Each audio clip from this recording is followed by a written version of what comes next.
चलिए भाई, last time पे हमने क्या डिस्कस किया था? लास्ट टाइम में ये डिस्कशन हुआ था कि क्रॉस प्रोडक्ट को हम कहाँ कहाँ पे यूज़ करते हैं, और मैंने आपको उसके एप्लीकेशन बताए थे कि हम लोग उसको रोटेशन में यूज़ करेंगे और उसके अलावा इसको हम लोग मैग्नेट की प्रॉब्लम्स में यूज़ करेंगे। ठीक है, इसके अलावा इसका कुछ मैथमेटिकल एप्लीकेशन भी होता है। तो आज लेक्चर में हम लोग देखने वाले हैं कि क्रॉस प्रोडक्ट के मैथमेटिकल एप्लीकेशंस क्या होते हैं और ये फिजिक्स में पूछे जाते हैं। ठीक है, तो सबसे पहला इसका एप्लीकेशन होता है कि अगर मैं ट्रायंगल की साइड्स, है ना, अगर आपके पास एक ट्रायंगल है और आपको ट्रायंगल की साइड्स की जगह पे आपको वेक्टर्स गिवन हो, है ना, कि ये साइड एक वेक्टर गिवन है, आपको ये साइड एक वेक्टर गिवन है ना, तो आप इसका क्या फाइंड कर सकते हैं? आप इसका एरिया फाइंड कर सकते हैं। ठीक है, तो हमारा अगला जो टॉपिक है एरिया ऑफ ट्रायंगल, कि how to find area of the triangle. तो देखते हैं कैसा है एरिया। पहले नॉर्मल हम लोग एरिया का फॉर्मूला देखते हैं कि ट्रायंगल का एरिया हम लोग कैसे निकालते हैं। ठीक है, तो अगर देखिए आपके पास ये एक ट्रायंगल है, ठीक है, इसको मैं ए लिख लेता हूँ, this side is A, this side is B and this angle is theta. ठीक है, तो आप 10th क्लास में पढ़ चुके हैं कि जो एरिया होता है, area of the triangle, that is half into base into height, this is height h।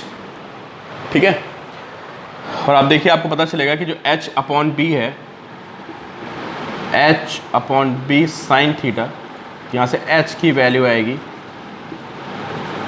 b sign theta.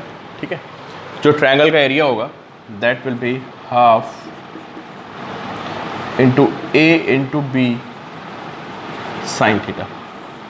ठीक है, दिस एरिया ऑफ ट्रायंगल, कि जिसकी साइड्स a और b हैं और theta is the angle between a and b। ठीक है, तो ऐसे हम लोग क्या कर सकते हैं, वी कैन फाइंड एरिया। अब देखिए, अगर आपके पास ट्रायंगल के साइड ना दे होके, मतलब साइड का मैग्नीट्यूड नहीं दिया आपको उसकी दो साइड्स पता है, a एंड b। ठीक है, ठीक है, ये साइड्स a एंड b हो गई and this angle is theta. ठीक है, ये वेक्टर फॉर्म में गिवन है, this is vector a and this is vector b। ये हमारे दो वेक्टर हो गए a and b and theta is angle between vectors. तो ये कहता है इसका एरिया निकालो। तो आपको पता ही क्या इसका जो एरिया होगा, है ना, area will be half A B sine theta, this is area. ठीक है, और आपको मैंने लास्ट क्लास में बताया था जब ए क्रॉस बी निकालते हैं, है ना, तो A cross B is equal to A B sine theta N cap, ये हमारा ए क्रॉस बी होता है। ठीक है, वह A B sine theta is magnitude, this is magnitude and this is unit vector N cap. ठीक है, तो अब किसी भी वेक्टर का मैग्नीट्यूड लिखते हैं, जैसे मैं एक एग्जांपल लेता हूँ 2i कैप, तो इसका मैग्नीट्यूड कितना होगा? Its magnitude will be 2। तो अगर मैं इसका मैग्नीट्यूड निकालूंगा, ठीक है, ए क्रॉस बी का, तो जो इसका मैग्नीट्यूड आएगा that will be A B sine theta, ये इसका मैग्नीट्यूड हो जाएगा। ठीक है, this magnitude of A cross B, मैं दोनों साइड में हाफ से मल्टीप्लाई कर देता हूँ। ठीक है, तो half magnitude of A cross B is equal to half A B sine theta. And what is half A B sine theta? Half A B sine theta क्या है? एरिया ऑफ ट्रायंगल, है ना। तो मैं ये समझ में आया, जो एरिया ऑफ द ट्रायंगल होता है, अगर आपको ट्रायंगल की दो साइड्स ए एंड बी पता है, तो that is half into magnitude of A cross B, this is area. ठीक है, तो जब भी मैं ट्रायंगल का एरिया निकालना होगा, साइड से और बी गिवन होगी, तो हम उसको निकाल सकते हैं half magnitude of A cross B. ठीक है, तो एक तो ये पॉइंट हो गया। अगर मैं आपसे पूछूं एरिया ऑफ द पैरेललोग्राम क्या होगा, ठीक है, तो कुछ नहीं करना है, आपको ए क्रॉस बी निकालना है और ए क्रॉस बी निकाल के आपको उसका मैग्नीट्यूड निकाल देना है। ठीक है, ठीक है, मैं आपसे बात करूं पैरेललोग्राम की, है ना, कि how to find area of parallelogram. तो देखिए पैरेललोग्राम क्या होता है, अगर पैरेललोग्राम की दो sides, this is A and this is B, और ये मैं पैरेललोग्राम कंप्लीट करता हूँ। ठीक है, तो आप देख सकते हो कि ये हम इसको दो ट्रायंगल में डिवाइड कर सकते हैं। एक ट्रायंगल ये हो गया, एक ट्रायंगल ये, और सिमेट्री से दोनों का एरिया लगभग सेम आ रहा है। इस ट्रायंगल का एरिया आपको पता है हाफ ए क्रॉस बी होता है ना। तो जो पैरेललोग्राम का एरिया होगा, है ना, that is twice of area of triangle, ठीक है। वो हम निकाल चुके हैं कि एरिया ऑफ ट्रायंगल कितना था। जो एरिया ऑफ ट्रायंगल था वो था हमारा half A B sine theta. तो this is A B sine theta, ठीक है। तो ए बी साइन थीटा क्या है हमारा, this is magnitude of A cross B. ये हमारा एरिया हो गया किसका, पैरेललोग्राम का। और इससे हम लोग पैरेललोग्राम का एरिया निकाल सकते हैं। ए और बी साइड्स हमें गिवन होगी, ठीक है। जब भी इस क्वेश्चन आएगा तो आपको A and B sides given होंगी और उनकी हेल्प से यू कैन फाइंड एरिया, ठीक है। और area is a vector quantity, है ना। मैं आपको बता दूं, ये फिजिक्स में बहुत जगह पे हम लोग यूज़ करेंगे, है ना, कि जो एरिया होता है that is a vector quantity. कोई आपसे पूछता है कि भाई ये तो एक वेक्टर क्वांटिटी आ रही है ना, इसका एरिया क्या होगा। तो फॉर एग्जांपल अगर ये मेरे पास ये पैरेललोग्राम है ना, ये पैरेललोग्राम है, इसका एरिया निकालूंगा मैं वेक्टर फॉर्म में, तो जो डायरेक्शन आएगी एरिया की that will be in upward direction. तो ये पॉइंट नोट कर लेना आप कि एरिया क्या होता है, एरिया इज ए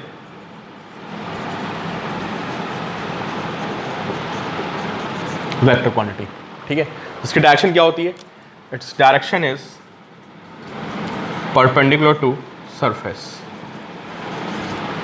तो ये नॉर्मली क्या होता है जब किसी चीज़ को मेजरमेंट करते हैं ना, कि हमें कुछ किसी चीज़ को, मतलब कोई हमें एरिया के साथ चीज़ लेनी है, जैसे कोई लैंड परचेज करनी है आपको, या कुछ आपको कोई क्या बोले, कोई आपको कहीं पे कुछ कपड़ा लेना है ना।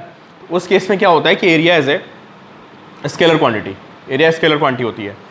लेकिन अभी आप फिजिक्स में पढ़ोगे कि बहुत सी जगह ऐसी होती हैं जहाँ पे कुछ फ्लो कर रहा होता है एरिया से। आप बहुत सारे पूछ लगते हैं एरिया वेक्टर क्वांटिटी कैसे होता है। तो मैं आपको बता रहा हूँ कि फॉर एग्जांपल कहीं पे कुछ फ्लो कर रहा है, ठीक है। जैसे सपोज करिए कि लेफ्ट राइट कुछ फ्लो कर रहा है, उसके सामने मैं अपने पाम को ऐसे रख दूँ, तो देखिए क्या होगा, जो चीज़ फ्लो कर रही होगी वो, मतलब ऐसे सोचिए आप कि मेरे पास ये एक बुक है, ठीक है, ये बुक है, और कोई चीज़ ऐसा, दिस इज वायर फ्रेम, ये वायर का फ्रेम हो गया एक, समझे। ये रेक्टेंगुलर वायर फ्रेम है, और सोचिए ऐसे वाटर फ्लो कर रहा है। अगर मैं इसको ऐसे रखूँगा, है ना, तो इससे मैक्सिमम वाटर क्रॉस होकर जाएगा। लेकिन अगर मैं इसको धीरे धीरे टिल्ट करने लगूँगा ऐसे, तो क्या होगा, जो इससे पास करने वाला वाटर होगा वो कम हो जाएगा। तो मैं ये बोल रहा हूँ कि जब कभी हमें किसी चीज़ का फ्लो निकालना होता है ना, तो फ्लो निकालने के केस में जो एरिया होता है ना, दैट इज वेक्टर क्वांटिटी, ठीक है। कि अगर एरिया से कुछ फ्लो कर रहा है तो वह इस बात पे डिपेंड करता है कि एरिया कैसे रखा होगा। अगर कुछ फ्लो कर रहा है और एरिया बिल्कुल उसके परपेंडिकुलर होगा तो वो क्वांटिटी मैक्सिमम क्रॉस करके जाएगी। अगर कुछ फ्लो कर रहा है और आप एरिया को बिल्कुल पैरेलल रख देंगे तो जो क्वांटिटी का फ्लो होगा दैट विल बी नेग्लिजिबल और कैन बी जीरो, ठीक है। तो ये पॉइंट आप ध्यान रखेंगे कि area is a vector quantity. और 12th में हम इसको बहुत डिटेल में पढ़ने वाले हैं, है ना, कि क्वांटिटी फ्लक्स होती है। और अभी 11th में पढ़ोगे आप, जब हम लोग फ्लूइड के फ्लो के बारे में पढ़ेंगे तो आपको पता चलेगा कि area is a vector quantity, ठीक है। अब कभी कभी क्वेश्चन ऐसे भी आ जाता है, ठीक है, कि अभी तो आपको वेक्टर्स गिवन थे, है ना। अगला पॉइंट क्या है, टू फाइंड एरिया व्हेन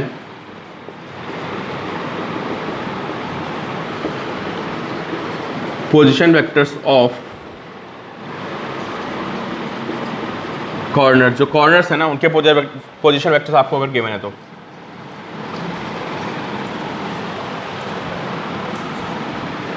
ठीक है।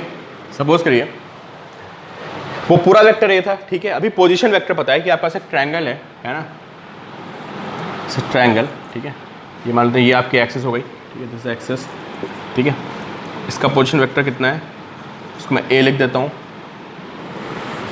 इसका पोजीशन वेक्टर कितना है, बी। पोजीशन वेक्टर आपको पता है ना, बताया था आपको कि position of a point with respect to origin, ठीक है। इसका पोजीशन वेक्टर कितना है, दिस इज सी। इसको मैं ए लिख लेता हूँ, this side is A, this corner is A B C, ठीक है। तो मैंने आपको बोला है कि एरिया निकालने के लिए आपको करना क्या है कि आपको दो साइड्स का क्रॉस प्रोडक्ट लेना है, उसका हाफ कर देना है ना। हमारा एरिया क्या होता है, हाफ। तो इस केस में क्या होगा, this side is A B, है ना, ये पूरा वेक्टर हो गया ए बी, है ना। वहाँ पे वेक्टर ए था, this corner is A, this corner is B, तो this vector will be A B cross A C, ये ए सी हो गया, ठीक है। How to find A B, जो हमारा ए बी होगा वो कितना होगा, ए बी का मतलब पता है आपको, ए बी का मतलब होता है position of B minus position of A. ये सब बातें हम डिस्कस कर चुके हैं वेक्टर में। तो अगर आप ए बी निकाल रहे हो, दिस वेक्टर ए बी, तो this will be B minus A and cross A C कितना होगा, this is A C, this will be C minus A. Solve करते देखते हैं इसको क्या आएगा। तो हाफ बी क्रॉस सी, फिर इसके साथ माइनस, इसको ऐसे लिखेंगे आप बी क्रॉस ए, यहाँ पे आप डॉट डॉट नहीं लगा सकते, इसको मल्टीप्लाई भी नहीं पढ़ेंगे, इसको क्रॉस पढ़ेंगे, फिर माइनस ए क्रॉस सी और प्लस ए क्रॉस ए। आपको बताया था कि दो वेक्टर्स का जो क्रॉस प्रोडक्ट होता है, अगर दो सेम वेक्टर्स हैं तो उनका क्रॉस प्रोडक्ट जीरो होता है। Why zero? क्योंकि क्रॉस प्रोडक्ट में साइन थीटा आता है ना। इस केस में दोनों का क्रॉस प्रोडक्ट क्या हो जाएगा, जीरो हो जाएगा। ठीक है, तो देखिए क्या आएगा ये हाफ, और आपको ये भी बताया कि हम ए क्रॉस बी को लिख सकते हैं माइनस बी क्रॉस है, ये बताया था आपको लास्ट स्लाइड में। इसको हम इन्वर्ट कर सकते हैं, सारे पॉजिटिव कर देते हैं, तो this will be A cross B, इसको मैंने उल्टा कर दिया, A cross B plus this will be B cross C, इसको भी उल्टा कर देते हैं, प्लस सी क्रॉस ए। ठीक है, ये हमारा फॉर्मूला आ जाएगा किसका, एरिया ऑफ ट्रायंगल। जब हमें क्या गिवन हो गया, अगर हमें वेक्टर्स नहीं गिवन है ना, और हमें इसके कॉर्नर्स के पोजीशन वेक्टर पता है, तो उस केस में ऐसे हम लोग इसको फाइंड कर सकते हैं, एरिया ऑफ ट्रायंगल। ठीक है, तो A B B C plus C A, वो बन गया ना, ऑर्डर बन गया, समझे आप। ये एक पूरे ऑर्डर में आ गया, A B B C and C A. तो half A cross B plus B cross C plus C cross A. ठीक है, तो भाई पैरेललोग्राम के एरिया निकाल सकते हैं, है ना। और क्या निकाल सकते हैं, और हम लोग निकाल सकते हैं ट्रायंगल का एरिया। ठीक है, एक और कंडीशन देखिए, ये बहुत इंपॉर्टेंट कंडीशन है। ठीक है, coplanar vectors.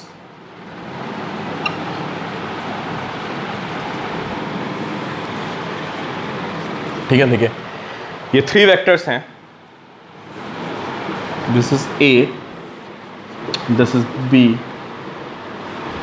And this is C. आप सबको पता है ये पूरे बोर्ड के प्लेन में। ठीक है, ये 3D नहीं है, 2D फिगर है पूरी। ठीक है, और ये तीनों इसमें बोर्ड के प्लेन में, this is A, this is B and this is सी।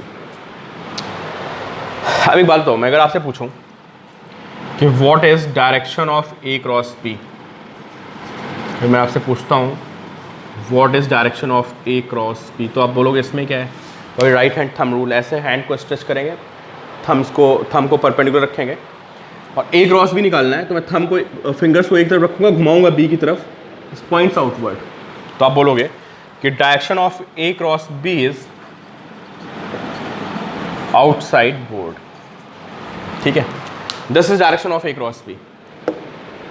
ठीक है, अब अगर मैं आपसे पूछता हूं angle between A cross B and C, अगर मैं आपसे पूछूं कि इन दोनों में कितना एंगल है, तो आप बोलोगे भाई इसमें क्या दिक्कत है, ये रहा ए क्रॉस बी आउटसाइड और ये रहा सी, तो आप कह सकते हो कि this is A cross B and this is C, दोनों में एंगल 90 हो गया। ठीक है, तो angle between A cross B and C is 90।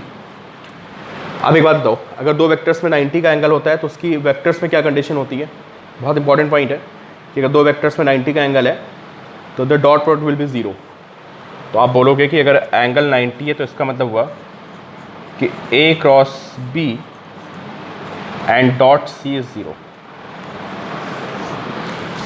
ठीक है, ये कंडीशन याद कर लिए अगर थ्री वेक्टर्स सेम प्लेन में है तो। ठीक है, अगर आपके थ्री वेक्टर्स सेम प्लेन में लाई कर रहे हैं, है ना, तो किन्हीं दो का ले लो, आप कुछ भी रिप्लेस करो तो कोई दिक्कत नहीं है। मैं मान लो बी क्रॉस सी निकालता है यहाँ पे, तो देखिए बी क्रॉस सी भी ऊपर आता और डॉट ए 0 होता, तो ए डॉट बी क्रॉस सी भी लिख सकते हैं इसको। ठीक है, ए का हम डॉट प्रोडक्ट लगेंगे किसके साथ, बी क्रॉस सी के साथ, तब भी 0 आएगा। या हम ए क्रॉस सी डॉट भी कर लें, ठीक है, तब भी 0 आएगा। बात समझ रहे हो, किसी का क्रॉस प्रोडक्ट निकाल दो आप, बी क्रॉस सी निकालोगे तब भी बाहर आएगा, ए क्रॉस बी निकालोगे तब भी बाहर आएगा, ए क्रॉस सी निकालोगे तब भी बाहर आएगा। और वो तीसरे के हमेशा क्या होगा, परपेंडिकुलर होगा। तो ये कंडीशन होती है ना, कि अगर आपके 3 वेक्टर्स क्या हैं सेम प्लेन में, तो this is condition for coplanar vectors.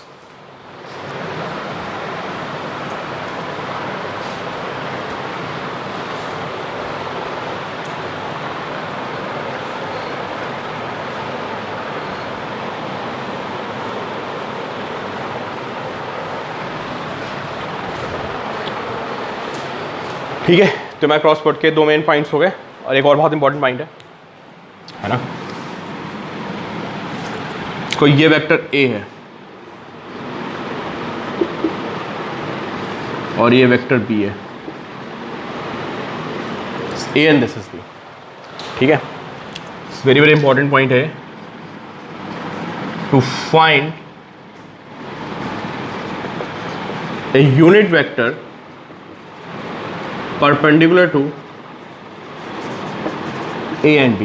देखो फिजिक्स में कभी कभी हमें ऐसी जरूरत पड़ती है ना, अब आप पूछो कहाँ जरूरत पड़ती, तो मैं अभी आपको बहुत एक्सप्लेन नहीं कर पाऊंगा, है ना, बट रोटेशन में और मैट्रिक्स में हमें जरूरत पड़ेगी कि हमारे पास एक वेक्टर ए और एक बी है, और बोलेगा एक वेक्टर ऐसा पता करो, ठीक है, जो इन दोनों के परपेंडिकुलर हो। बोला था मैं आपको, समझाया था ना कि मैट्रिक्स में क्या होता है कि जो फोर्सेज होते हैं, एफ बी आई वाली कहानी आपको बताई थी, है ना, तो नेचर में कुछ ऐसा होता है कि जब मैग्नेटिक फील्ड का किसी के साथ इंटरेक्शन होता है ना, तो परपेंडिकुलर डायरेक्शन में होता है। अब 12th में आओगे तो आपको सब बातें समझ में आएंगी कि अगर कोई चार्ज पार्टिकल ऐसे भाग रहा है ना, जैसे ऐसे मैग्नेटिक फील्ड है, ये मैग्नेटिक फील्ड है, चार्ज को मैं ऐसे भगाऊं तो चार्ज ऊपर या नीचे जाएगा। ठीक है, समझ रहे हो आप मेरी बात, कि वेलोसिटी इधर है चार्ज, उसकी एक चार्ज की वेलोसिटी इधर है, मैग्नेटिक फील्ड इधर है अंदर की तरफ, तो भागेगा चार्ज ऊपर की तरफ, मैं फेंकूंगा ऐसे जाएगा ऊपर। तो देखिए this is velocity, this is magnetic field, लेकिन भागेगा ऊपर। तो हमें कभी कभी क्या होता है, उसकी वेलोसिटी पता करनी पड़ती है, मतलब उस पर फोर्स आएगा वो पता करना होता है। ठीक है, तो उस केस में आपको क्या पता करना पड़ता है, एक ऐसा वेक्टर जो वेलोसिटी और मैग्नेटिक फील्ड दोनों के परपेंडिकुलर हो। ठीक है, तो हमें पता क्या करना है, to find a unit vector perpendicular to A and B. ठीक है, मैंने बोला ना कि बहुत तरह के यूनिट वेक्टर पॉसिबल है यार, आई कैप, जे कैप एंड के कैप। आई कैप एक्स के लिए होता है, जे कैप वाई के लिए होता है, के कैप जेड के लिए होता है, बट यहाँ पे यूनिट वेक्टर मतलब direction, and there are infinite directions. समझे आप, जो हमारा 3D प्लेन होता है वहाँ पे इनफाइनाइट डायरेक्शंस होती हैं, तो हमारे इनफाइनाइट तरह के क्या हो सकते हैं, यूनिट वेक्टर्स। ठीक है, तो उसका एक केस है कि मुझे ए और बी 2 वेक्टर्स पता है, और मुझे ये वाला यूनिट वेक्टर पता करना है, ये वेक्टर कितना होगा जो ए और बी दोनों के परपेंडिकुलर है। To find a unit vector perpendicular to A and B, देखिए what is A cross B, A cross B is mod A, है ना, mod B into sine theta, this is magnitude into N cap. And what is N cap, मैं आपको कल से बता रहा हूँ कि एन कैप क्या होता है, जो ए क्रॉस बी का रिजल्ट होता है वो ए और बी दोनों के परपेंडिकुलर आता है। तो N cap is a unit vector perpendicular to A and B, दोनों के परपेंडिकुलर होता है, और यही हमें पता करना है। कोई दिक्कत नहीं, तो ए क्रॉस बी को हम लिख सकते हैं, ये मैग्नीट्यूड है ना, तो उसको या तो ये भी साइन लिख दो, कोई दिक्कत नहीं है, या इसको ऐसे लिख दो magnitude of A cross B. यार ए क्रॉस बी का मैग्नीट्यूड होता है, ये इसकी डायरेक्शन होती है, तो हमने इसको magnitude of A cross B लिख दिया into N cap. N cap मुझे निकालना था, तो what is N cap, this is A cross B upon mod of A cross B. ये एन कैप आ गया। एन कैप किधर होता है आपको पता है, राइट हैंड थंब रूल के अकॉर्डिंग आउटसाइड बोर्ड। तो what is direction of N cap, this is outside board. लेकिन वेक्टर अंदर भी तो हो सकता है यार, परपेंडिकुलर की बात हो रही थी ना, तो अगर ये बाहर की तरफ आ रहा है तो एक वेक्टर अंदर की तरफ भी हो सकता है। तो मुझे फाइंड क्या करना था, to find a unit vector perpendicular to A and B. तो 2 वेक्टर्स हो सकते हैं, एक बाहर की तरफ भी हो सकता है, एक अंदर की तरफ भी हो सकता है, और आपको पता है वेक्टर में डायरेक्शन चेंज होने पर सिर्फ साइन का पंगा होता है। तो एक हमारा जो आंसर बैठेगा, ठीक है, जो मेरा रिजल्ट होगा, है ना, जो यूनिट वेक्टर होगा वो मैं दोनों आंसर में दूंगा, समझे, सिर्फ एक नहीं बताऊंगा। तो unit vector is equal to plus minus N cap, ये हमारा यूनिट वेक्टर हो जाएगा। समझे आप, इस पर क्वेश्चन देख लेते हैं।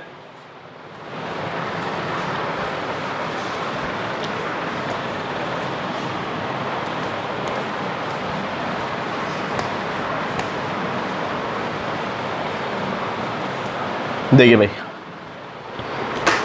किसी ने बोला एक वेक्टर है मेरे पास,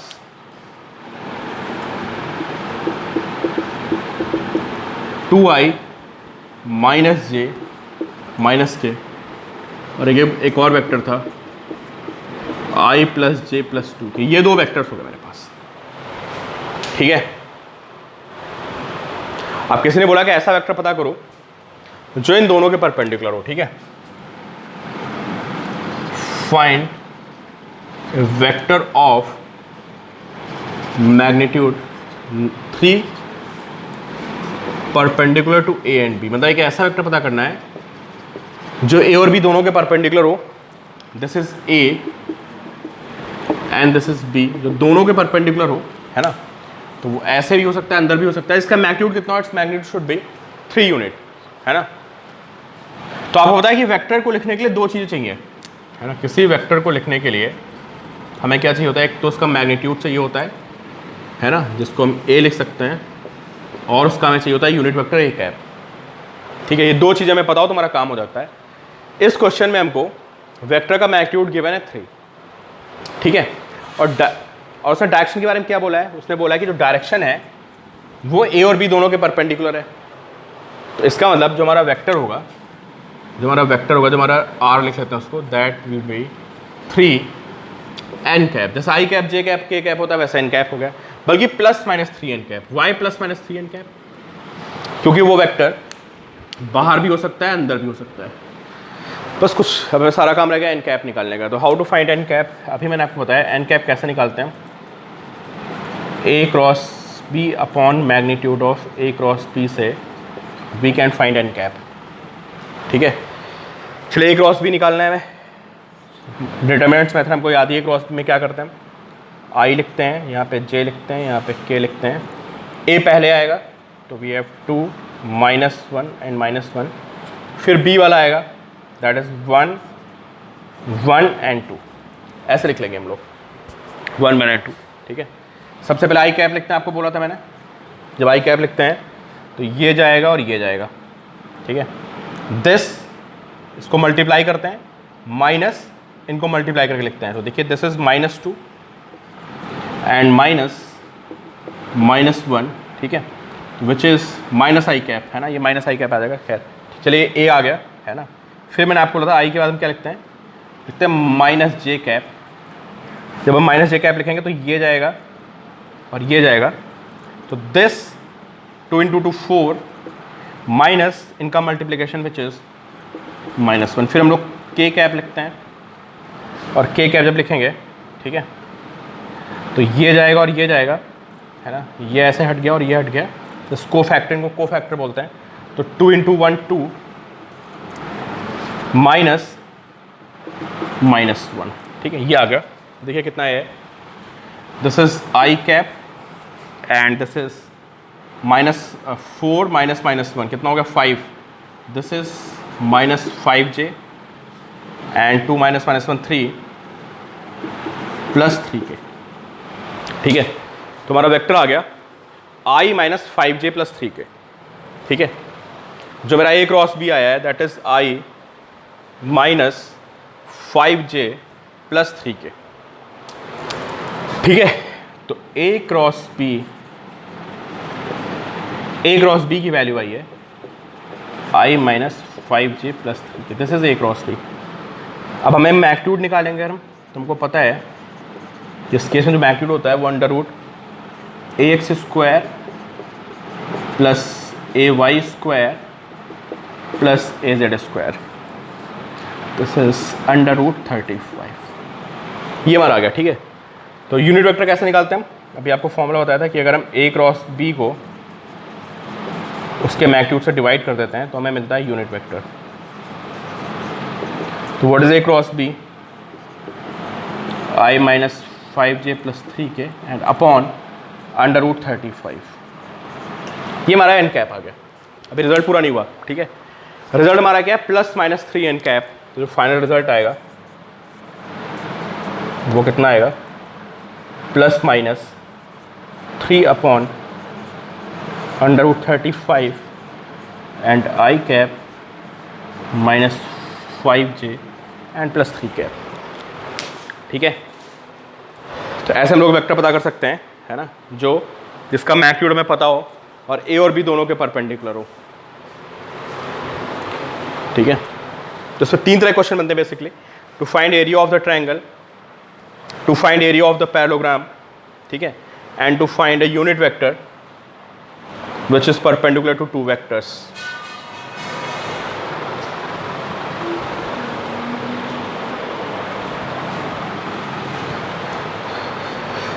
ठीक है, पैरेलल वेक्टर्स का डॉट क्रॉस प्रोडक्ट 0 होता है, ये ध्यान रखना, और a cross b equal to minus b cross a होता है यहाँ पे, ठीक है।